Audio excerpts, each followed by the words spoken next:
Il y a des moments où il faut écouter un homme et il y a d'autres moments où il faut surtout pas l'écouter. Quand un homme te fait des promesses, surtout qui abuse dans ses promesses, etc., pour éviter que tu sois déçu, évite d'écouter ce qu'il te dit. Garde toujours à l'esprit que c'est Dieu qui est ta source. C'est l'intelligence infinie. Pourquoi je te dis ça, Goddess? C'est tout simplement pour éviter que tu sois déçu.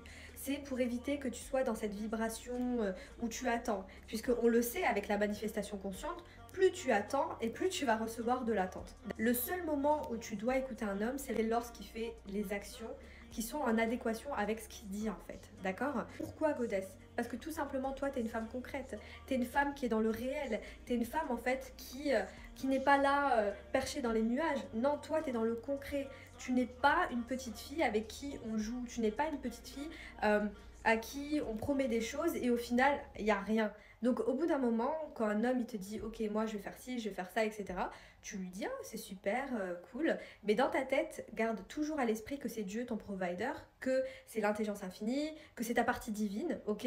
Pour éviter en fait que tu restes accroché à des promesses qui n'ont aucun intérêt. Après Goddess, je ne te dis pas de penser que les hommes ne retiennent pas leurs promesses, etc. Non, c'est vraiment te dire ok, c'est cool, c'est bien, et il promet des choses, etc. Surtout au début, moi je trouve un peu ça bizarre, mais bon, après, j'ai pas envie de te créer des croyances limitantes. Mais voilà, reste dans l'ouverture. S'il tient ses promesses, tant mieux. S'il ne tient pas ses promesses, bah tant pis, voilà, tant pis. Et n'oublie pas une chose, hein, je le répète tout le temps, les filles, mais l'autre, c'est votre miroir. D'accord? J'ai vu tes commentaires dans cette vidéo. T'expliques dans cette vidéo que t'étais avec un homme pendant 10 ans, il t'a rien donné, etc. parce que t'as rien demandé. Mais en fait, non.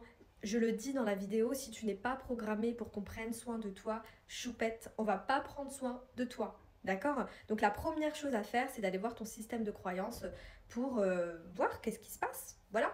Et c'est ça le travail sur soi, c'est d'aller à l'intérieur de soi et de comprendre pourquoi j'ai été dans cette relation, pourquoi je suis restée 10 ans avec un homme qui ne prenait pas soin de moi, etc.